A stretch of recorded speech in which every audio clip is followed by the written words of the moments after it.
श्रोतेहो नमस्कार. आजच्या वृत्तविशेष कार्यक्रमात आपलं स्वागत. महाराष्ट्र राज्य नदी पुनरुज्जीवन प्राधिकरण स्थापन करायला नुकतीच राज्य मंत्रिमंडळानं मंजुरी दिली. या निर्णयाच्या महत्त्वाच्याबद्दलची माहिती आज जाणून घेऊया. राज्यातील नद्यांचं प्रदूषण कमी करण्यासाठी आणि नद्यांचं संवर्धन पुनरुज्जीवन करण्यासाठी नियामक आणि विकासात्मक अशी दोन्ही कामे करण्यासाठी महाराष्ट्र राज्य नदी पुनरुज्जीवन प्राधिकरण स्थापन करायला नुकतीच राज्य मंत्रिमंडळ बैठकीत मंजुरी देण्यात आली आहे. राष्ट्रीय नदी संवर्धन योजनेच्या धर्तीवर राज्यात स्थापन करण्यात येणारे या प्राधिकरणाचे अध्यक्ष मुख्यमंत्री असतील, तर उपाध्यक्ष पर्यावरण आणि वातावरणीय बदल मंत्री असतील. अर्थमंत्री, नगरविकास मंत्री, जलसंपदा मंत्री, उद्योग मंत्री, ग्रामविकास आणि पंचायती राज मंत्री, पर्यावरण आणि वातावरणीय बदल विभागाचे सचिव प्राधिकरणाचे सदस्य सचिव म्हणून काम करणार आहेत. देशात 10 प्रमुख नद्या आहेत. यापैकी नर्मदा, तापी, गोदावरी आणि कृष्णा या महाराष्ट्रात आहेत. केंद्रीय प्रदूषण नियंत्रण मंडळानं 2025 मध्ये प्रसिद्ध केलेल्या अहवालानुसार देशभरात 296 प्रदूषित नदीपट्टे असून त्यापैकी सर्वाधिक 54 प्रदूषित नदीपट्टे महाराष्ट्रात आहेत. श्रोतेहो, प्राधिकरणासाठी आवश्यक 2000 कोटींचा निधी प्रदूषण नियंत्रण मंडळाच्या माध्यमातून उभारण्यास मान्यता दिली आहे.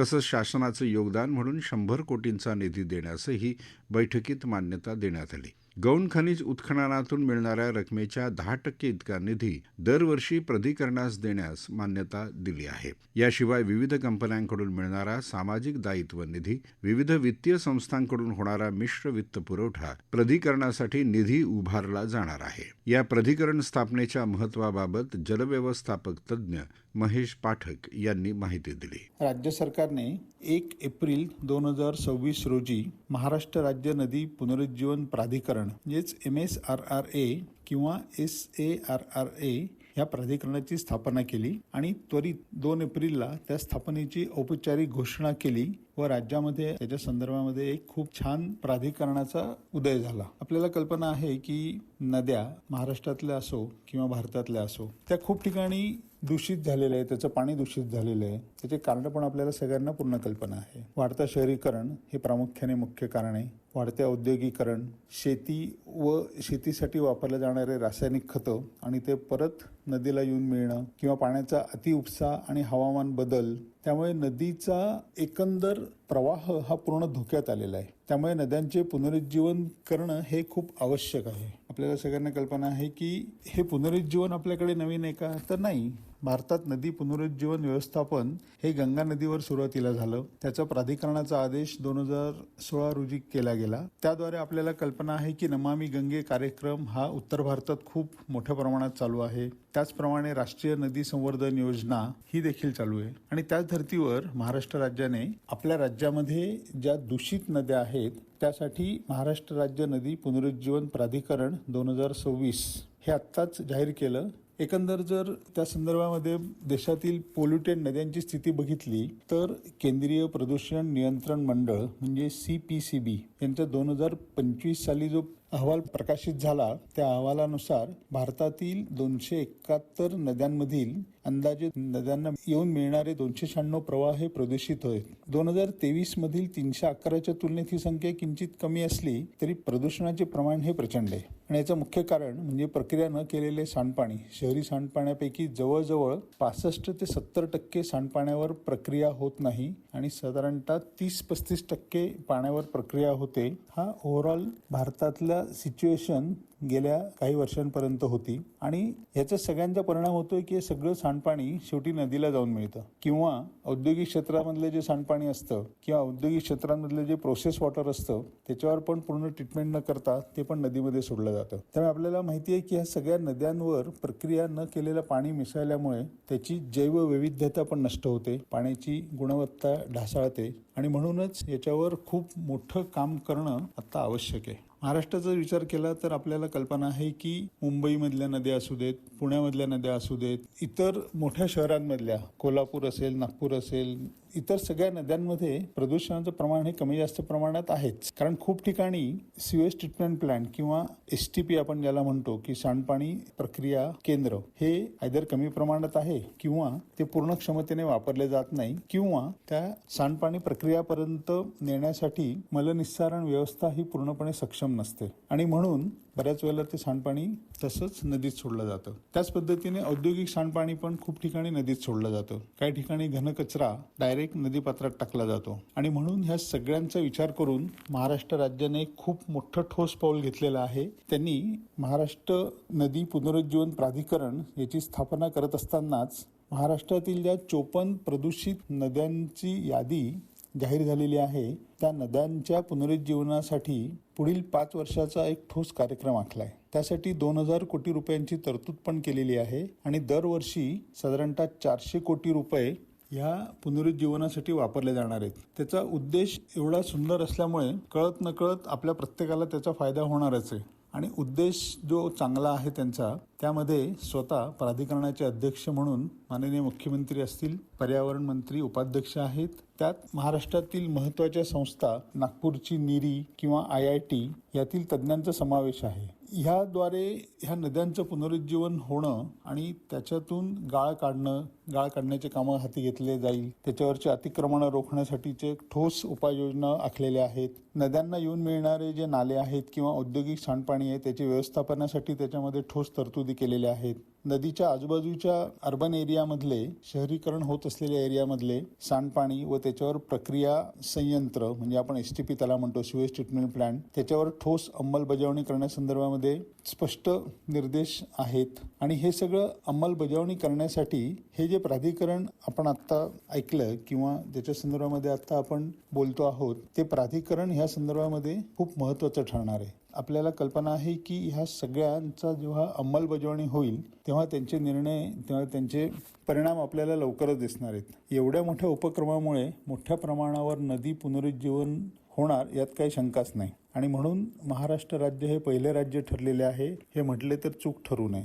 एवढा ठोस कार्यक्रम हातात घेतल्यानंतर आपली पण काहीतरी जबाबदारी आहे ना. आपण कमीत कमी घनकचरा हा नदीत टाकण्यापासून आपण रोखू शकतो. आजूबाजूला जो अमर्याद वाळूचा उपसा चालू आहे त्याच्या संदर्भामध्ये आपण काहीतरी आपले मतं व्यक्त करू शकतो. सांडपाणी किंवा औद्योगिक पाणी हे आपण बघतो आहोत ते प्रक्रिया न करता जर आपल्याला आढळले तर त्या संदर्भात आपण आपले मतं व्यक्त करू शकतो. एक जबाबदार नागरिक म्हणून आपण प्रत्येकजण या कार्यक्रमात सहभागी व्हावं आणि आपल्या नद्यांना परत त्यांचं मूळ स्वरूप देण्यासाठी आपण कटिबद्ध व्हावं अशी माझी सगळ्यांना विनंती आहे.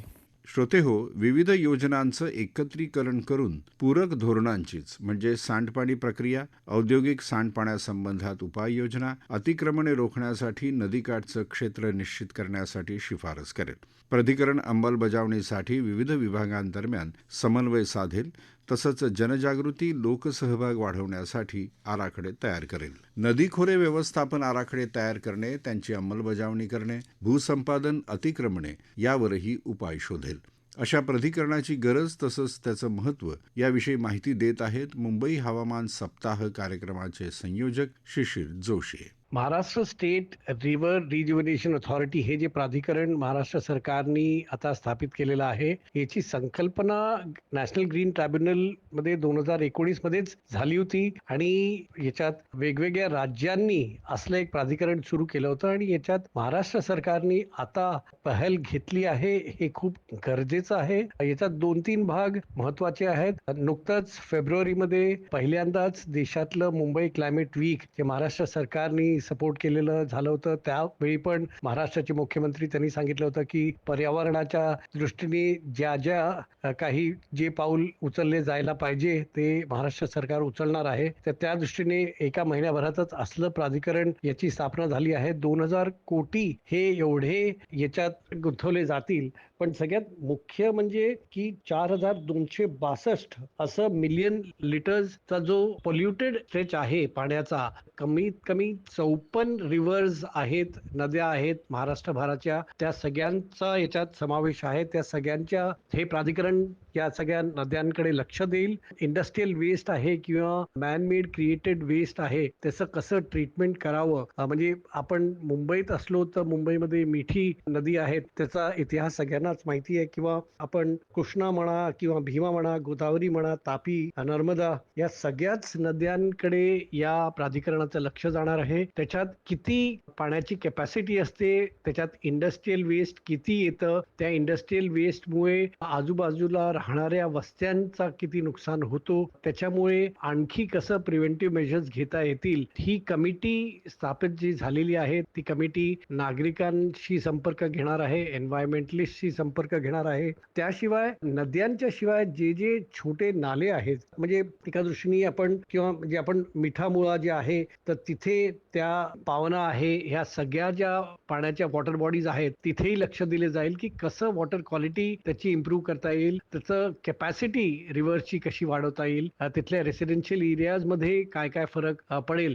तर रिज्युव्हेनेटिंग वॉटर बॉडीज हा जो एक खूप महत्वाचा पैलू आहे, हा महाराष्ट्र सरकारने आता हाती घेतला आहे. या बरोबरच जेवढेही लेक्स आहेत मुंबई महाराष्ट्राचे, त्याच्यातही बऱ्याचशा दृष्टीने पाणीचं स्रोत किंवा पाणीचं लेवल जे कमी झालेलं आहे त्याच्याकडे लक्ष दिलं जाईल. मेनली एन्व्हायरमेंटच्या दृष्टीने हा एक खूपच मोठा पाऊल महाराष्ट्र गव्हर्नमेंटने घेतलेला आहे आणि अपेक्षा आहे की महाराष्ट्र सरकार स्पेसिफिक टाइमलाइन्स या कमिटीला देईल.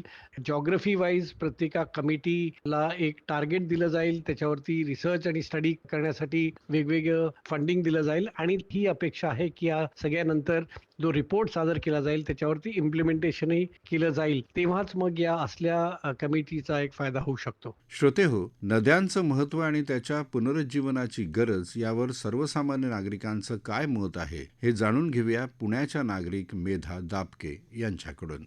नद्या म्हणजे आपलं जीवन आहे आणि आपल्या भारतातल्या बहुतांश शहर आणि गावं ही नद्यांवर अवलंबून आहेत. नद्या आपल्याला पिण्याचं पाणी देतात, शेतीसाठी मदत करतात, वीज निर्मितीसाठी उपयोगी पडतात. तसंच आपल्या संस्कृतीचा आणि परंपरेचाही त्या एक महत्वाचा भाग आहे. म्हणून नद्या स्वच्छ, शुद्ध ठेवणं खूप गरजेचं आहे. पण आत्ताची परिस्थिती बघितली तर नद्या खूप प्रमाणात दूषित होतात. एक सामान्य नागरिक म्हणून ही गोष्ट मला खूप चिंतेची वाटते. प्रदूषणामुळे नदीचं पाणी पिण्यायोग्य राहिलेलं नाहीये, जलीय प्राण्यांना धोका निर्माण झालेला आहे, शेतीसाठी हे प्राणी योग्य राहत नाही आणि याचा थेट परिणाम आपल्या आरोग्यावर होतोय. आज अनेक ठिकाणी पाण्याची टंचाई जाणवते. अशा परिस्थितीत स्वच्छ पाणी मिळणं ही प्रत्येकाची मूलभूत गरज आहे आणि मला वाटतं ती पूर्ण झालीच पाहिजे. नद्यांच्या प्रदूषणामागे काही मुख्य कारणं आहेत, तर ती आहेत सांडपाणी, औद्योगिक कचरा, शेतीत वापरली जाणारी रसायनं, प्लास्टिक आणि इतर कचरा. हे थांबवण्यासाठी ठोस पावलं सरकारने आणि तसेच आपण सामान्य नागरिकांनी पण उचलली पाहिजेत. आता एक सकारात्मक गोष्ट म्हणजे अलीकडेच मंत्रिमंडळ बैठकीत महाराष्ट्र राज्य नदी पुनरुज्जीवन प्राधिकरण स्थापन करण्याचा निर्णय घेतलाय. महाराष्ट्रातल्या सुमारे 54 नद्यांच्या स्वच्छता आणि पुनरुज्जीवनासाठी हा एक महत्वाचा टप्पा आहे आणि त्यासाठी निधी उपलब्ध करून दिला आहे. याचा खरा फायदा तेव्हाच होईल जेव्हा या योजनेची प्रभावी अंमलबजावणी होईल. जर सांडपाणी प्रक्रिया प्रकल्प नीट चालवले, औद्योगिक कचऱ्यावर नियंत्रण ठेवलं, नद्यांच्या काठावर स्वच्छता राखली तर आपल्या नद्या पुन्हा जिवंत होऊ शकतात. यामुळे स्वच्छ पाणी उपलब्ध होईल, शेती सुधारेल आणि पर्यावरणही संतुलित राहील. माझ्या मते नद्या स्वच्छ ठेवण्यासाठी सरकार आणि आपण सर्व नागरिक यांनी एकत्रितपणे काम करायला हवं. सरकारने कडक नियम बनवून त्यांची काटेकोर अंमलबजावणी करावी आणि आपण नागरिक म्हणून नद्यांमध्ये कचरा, प्रदूषण करू नये आणि त्यांच्या स्वच्छतेची जबाबदारी ही आपणच घ्यावी. जर आज आपण जागरूक झालो तरच आपल्या पुढच्या पिढ्यांना स्वच्छ आणि निरोगी नद्या देऊ शकतो. श्रोते हो, या निर्णयामुळे नदी पुनरुज्जीवनाच्या पैलूंना चालना देणारी प्रमुख संस्था, नोडल एजन्सी तसंच त्याबाबतचा निर्णय घेणारी संस्था म्हणून प्राधिकरण काम करणार आहे. त्यामुळे राज्यातील नद्यांचं संवर्धन आणि शाश्वत पुनरुज्जीवन साध्य करण्याचा मार्ग सुनिश्चित होणार आहे. श्रोते हो, आपला वृत्तविशेष हा कार्यक्रम आपण न्यूज ऑन AIR या ॲपवर लाईव्ह ऐकू शकता. यासोबतच आमच्या मुंबई एअर न्यूज या यूट्यूब वाहिनीवर कार्यक्रमाचं ध्वनिमुद्रण आपल्याला कधीही ऐकता येईल. याबरोबरच आजचा वृत्तविशेष हा कार्यक्रम संपला. हा कार्यक्रम आकाशवाणी मुंबईच्या प्रादेशिक वृत्त विभागानं सादर केला. संपादक आणि सादरकर्त्या भावना गोखले, निर्मिती सहाय्य गुरुनाथ तेरवणकर, लेखन आणि समन्वय शिबानी जोशी आणि निवेदन राजेश शिरभाते.